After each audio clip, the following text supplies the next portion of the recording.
আলামিন দুনিয়ার জমিনে আমাকে আপনাকে পাঠিয়েছেন। আল্লাহ পাক রব্বুল আলামিন আমাকে ইবাদত করার জন্য, আমাকে আপনাকে ইবাদত করার জন্য আল্লাহ সৃষ্টি করেছেন। অতএব আমাকে আপনাকে ইবাদত করতে হবে।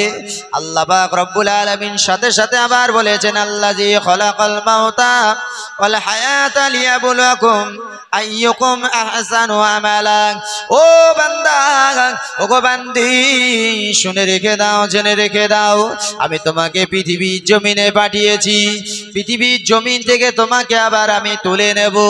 এই পাঠানো এবং নিয়ে নেওয়া, এর ভিতরে একটা সময় আছে যেটাকে বলা হয় হায়াত। এই হায়াত বান্দা তোমাকে আমি কারোর 60 বছর দিয়েছি, কারোর বা 70 বছর, কারোর 80 বছর দিয়েছি। ও বান্দা, শুনে রেখে দাও, জেনে রেখে দাও, তোমার এই 50, 60, 70 হাজার বছর, তোমার 70 বছর করে বয়স দিলাম, হায়াতটা দিলাম আমি লিয়াবলুয়াকুম আইয়ুকুম আহসানু আমালা। বান্দা তুমি কতটা ভালো কাজ করবে, বান্দা তুমি কতটা নেকির কাজ করবে, বান্দা তুমি ভালো কাজ নেকির কাজ কতটা করবে, এটা দেখার জন্য আমি আল্লাহ তোমার হায়াতটা দিলাম। দুনিয়ার জমিনে পরীক্ষা হয় না? স্কুলে পরীক্ষা হয় তো নাকি? 1 বছরের সিলেবাস, সেই সিলেবাসটা পড়ার পরে পরীক্ষা হয়। সেই পরীক্ষায় পাশ করতে পারলে তার অবস্থাটা ভালো হয়। কিন্তু কবরে ওই রকম প্রশ্ন করা হবে। দুনিয়ার জমিনে আল্লাহ পাঠিয়েছেন বান্দাকে পরীক্ষা নেওয়ার জন্য। বান্দা তুমি কতটা ভালো কাজ করছো, কতটা খারাপ কাজ করছো, আমি আল্লাহ তোমাকে দেখবো, পরীক্ষা নেব। জোরে বলুন। কিন্তু আমরা যদি সেই কাজগুলো না করি, সেইভাবে যদি আমাদের জীবনটাকে পরিচালনা না করি, তাহলে কি হবে? পরীক্ষায় পাশ করতে পারবো? আর পরীক্ষায় ফেল হলে আমাদের ঠিকানা কোথায় হবে? কোথায় হবে? আল্লাহর আযাবের জাহান্নাম। হয়তো আমরা অনেকে ভাবি যে জাহান্নামায় যাব, আল্লাহ যেখানে দেয় দেবে। দুনিয়ার সামান্য গরমটা আমরা সহ্য করতে পারি না, তাও বাড়িতে এসি লাগানোর পরেও তাও আমাদের সহ্য হচ্ছে না। এসিতেও হচ্ছে না, তাই তো নাকি? আর এই দুনিয়ার আগুনের চেয়ে 70 গুণ তেজ বেশি হবে জাহান্নামের আগুন, সেটা সহ্য করব কিভাবে? একটা বার দরুদ শরীফ আল্লাহুম্মা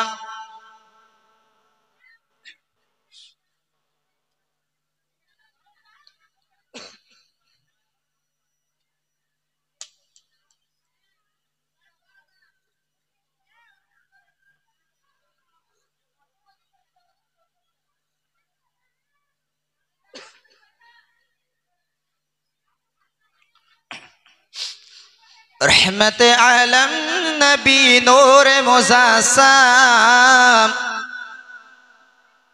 और साहाबीरा তোর বানায়ে ওই নবীজির খাম। সাহাবীরা তোর বানায়ে ওই নবীজির খাম।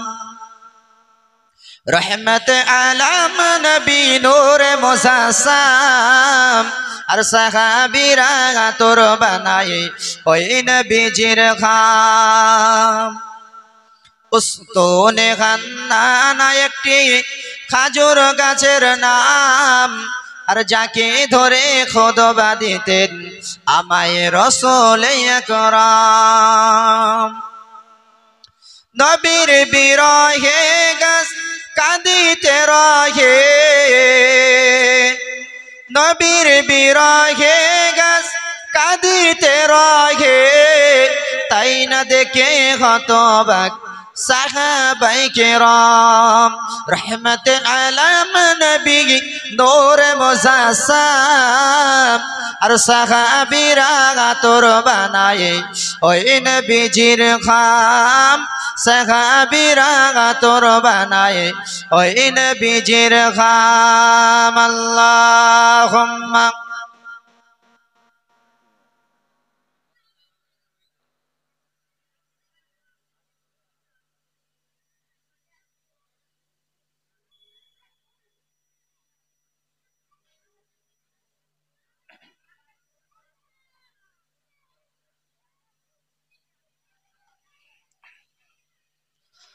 ভাইরা আমার, তো আজকে যে কথাটা আমি বলছিলাম যে আজকে আমরা যারা বসেছি নিশ্চয় আমাদেরকে দুনিয়ার জমিন থেকে বিদায় নিতে হবে, কেউ কিন্তু ছাড় পাবো না। তার জন্য আমরা প্রস্তুতি কতটা নিয়েছি, আমরা কতটা তার জন্য তৈরি হয়েছি। আমরা তো তৈরি হতে পারিনি, তৈরি হয়েছি কবরের জন্য। মৃত্যু হয় সবার, এটা আমরা জানি, কিন্তু মৃত্যু জিনিসটা কি রকম এটা আমরা একটাবার উপলব্ধি করেছি। ওয়াজ তো হয়, প্রতিদিন ওয়াজ আমরা শুনি, মোবাইলের মাধ্যমে হোক আর কোনো বক্তার মুখ থেকে হোক, কোনো স্টেজে হোক, যে কোনো জায়গা থেকে ওয়াজ আমরা শুনি। ওয়াজ শোনার অভাব আছে? নামাজ না পড়লে যে গোনাহ হয়, পাপ হয়, এটা আমরা জানি না কজন? এর মধ্যে কেউ আছে যে নামাজ না পড়লে গোনাহ হয়? এটা আমরা জানি না। সুদ খেলে পাপ হয়, মদ খেলে পাপ হয়, এটা জানে না কজন? কেউ জানে না? সবাই জানে। তাহলে পরের জমির আল কেটে নিজের জমিটা বাড়ানো, এটা হচ্ছে মহাপাপ, এটা আমরা সবাই জানি। তারপরও আল ঠিক রাখি আমরা, সুযোগ পালে মোটামুটি চালিয়ে দিই। দুনিয়ায় আজকে বড় হওয়ার জন্য, দুনিয়ায় আজকে নিজের বিশাল একটা কিছু হওয়ার জন্য আমরা যত পন্থা অবলম্বন আছে সবকিছু করি, শুধু টাকার দরকার, কি করি না? কিন্তু একটাবার ভেবেছি দুনিয়ায় তো মাত্র কয়েকটা, দুনিয়ায় তো কয়েকদিন, কয়েকটা বছর, কিন্তু আজীবন যেখানে আমাকে থাকতে হবে, তার জন্য আমি আপনি প্রস্তুতি কতটা নিয়েছি, তার জন্য আমি আপনি কতটা তৈরি হয়েছি, একটাবার ভেবেছি? ও জওয়ানেরা, যুবকেরা, শুনে রেখে দিন, জেনে রেখে দিন, আল্লাহর নবী, বিশ্ব নবী, যার জন্য আল্লাহ সব কিছু তৈরি করলেন, আসমান জমিন পাহাড় পর্বত, আল্লাহর নবী, বিশ্ব নবী আমার হাবিবুল্লাহ জনাবে মুহাম্মদুর রাসূলুল্লাহ সাল্লাল্লাহু আলাইহি ওয়াসাল্লাম, হুজুর আমার যখন মৃত্যুর শয্যায় শায়িত আছেন, আল্লাহর নবী বিদায় বিদায় বিদায় চির বিদায় নেবেন, আল্লাহর নবী আর উঠতে পারছেন না, মৃত্যুর শয্যায় শায়িত আছেন। আম্মা জান আয়েশা সিদ্দিকা রাদিয়াল্লাহু তাআলা আনহা আমার রাসূলুল্লাহর মাথার পাশে বসে বসে এমন করে একটা রুমাল ভিজিয়ে ভিজিয়ে আল্লাহর নবীর চেহারার ঘামগুলো মুছিয়ে দিচ্ছেন। আল্লাহর নবীর কলিজার টুকরি খাতুনে জান্নাত হযরতে ফাতেমা তুজ জোহরা রাদিয়াল্লাহু তাআলা আনহা কেঁদে কেঁদে জারে জান হয়ে যাচ্ছে। আব্বা জান, আপনার কেন এত শরীরে ঘাম হয়? আব্বা জান, আপনার শরীর দিয়ে এত কেন ঘাম বাইর হয়? আল্লাহর নবীর কপালের ঘামগুলো মুছে নিচ্ছে।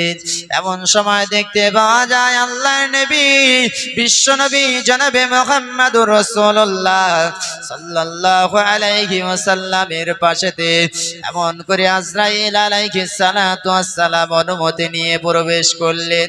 আসসালামু আলাইকা ইয়া রাসূলুল্লাহ, আসসালামু আলাইকা ইয়া হাবিবাল্লাহ, হুজুর ইয়া রাসূলুল্লাহ, ইয়া হাবিবাল্লাহ, আল্লাহ পাক রব্বুল আলামিন আমাকে পাঠিয়ে দিয়েছেন আপনার জানটাকে কবজ করার জন্য। আল্লাহ আপনার সঙ্গে সাক্ষাৎ করতে চান। ও রাসূলুল্লাহ, ইয়া হাবিবাল্লাহ, হুজুর আপনি যদি অনুমতি দেন আপনার জানটাকে কবজ করে নিয়ে চলে যাব। আপনি যদি অনুমতি না দেন আপনার জানটা কবজ করব না। আজরাইল আমার কাছে আপনার কাছে এসে বলবে না, আমি সেই কি কথা বলছিলাম মনে আছে? অনুমতি নেওয়া। সাদ্দাত এত সুন্দর জান্নাত তৈরি করেছিলেন, তা জান্নাত তৈরি করার পরে বিশাল সৈন্য নিয়ে তিনি যাচ্ছেন জান্নাতটা উদ্বোধন করবেন, জান্নাতটা দেখার জন্য তিনি যাচ্ছেন। যে এত সুন্দর জান্নাত, এই জান্নাতটা দেখে তিনি মনটা ভরিয়ে দেবেন যে আমি এত সুন্দর জান্নাত তৈরি। সাদ্দাত বিশাল ঘোড়া বিশাল হাতি নিয়ে বিশাল লোক লস্কর নিয়ে চলে যাচ্ছেন। বিশাল লোক লস্কর নিয়ে যখন রাস্তা দিয়ে যাচ্ছেন, মরুভূমির উপর দিয়ে বিশাল একটা জান্নাত তিনি তৈরি করেছেন। এই জান্নাতটা তিনি উদ্বোধন করবেন। জান্নাতটা কেমন হয়েছে দেখে উদ্বোধন করবেন। যেই জান্নাতের ঘোড়ায় চলে যাবেন, জান্নাতের পাশাপাশি এসে যাবে, হঠাৎ করে একজন বৃদ্ধ হালকা লিকলিকে মানুষ দাঁড়িয়ে দাঁড়িয়ে জীর্ণ শীর্ণ তার চেহারা, পা থেকে মাথা পর্যন্ত, এমন করে মাথা থেকে পা পর্যন্ত লম্বা জুব্বা, হালকা লিকলিকি চেহারা, মাথাতে জুব্বা, মাথাতে পাগড়ি পরা। ওই হালকা লিকলিকি মানুষটা দাঁড়িয়ে দাঁড়িয়ে বলছে, ও সাদ্দাত, ও সাদ্দাত, সাদ্দাত। যেই সাদ্দাতের নামটা ধরে ডেকেছে, সমস্ত সৈন্যরা অবাক হয়ে গেল। এত একটা হালকা লিকলিকি চেহারার মানুষ, এই মানুষটা কেমন করে আমাদের বাদশার নামটা ধরে ডাকে? শুধু বলছে, হুজুর একটাবার অনুমতি দেন, ওর দেহ থেকে মাথাটা আলাদা করে দিচ্ছে। শুধু বলছে, শুধু একটাবার অনুমতি দিলে, আপনি অনুমতি দেবেন ওর মাথা থেকে, মানে দেহ থেকে ধড়টা আলাদা করে, মাথাটা আলাদা করে ফেলে দিচ্ছে। বলছে, না, আজকে এই সুখের দিন আমি ওই মানুষটার কোনো ক্ষতি করব না। জোরে বলুন সুবহানাল্লাহ। ওই বৃদ্ধ মানুষটা সাদ্দাতকে বলেছিল, নগো মহারাজা সাদ্দাত, ও সাদ্দাত রে, আমি তোর সঙ্গে একটু আলাদা কথা বলতে চাই, তুই কি একটু সময় দিবি? সাদ্দাত বলল, না, আমার সামনে, সবার সামনে বলো। বলে, না, সবার সামনে বলা যাবে না। সাদ্দাত সমস্ত সৈন্যদেরকে বলেছিল, সৈন্যরা তোমরা দাঁড়িয়ে যাও, আমি এর সঙ্গে একটু কথা বলি। একটা সাইডে চলে গেলেন। কিছুটা সাইডে গিয়ে ওই বৃদ্ধ মানুষটা, হালকা লিকলিকি মানুষটা, ওই সময়তে সাদ্দাতকে ডেকে বললেন, সাদ্দাত, তুমি কি আমাকে চেনো? আমি কে? আমাকে তুমি কি চেনো? এ সাদ্দাত, তুমি আমার চেনো? সাদ্দাত বলল, না। ওই সময়তে বৃদ্ধ লোকটা হালকা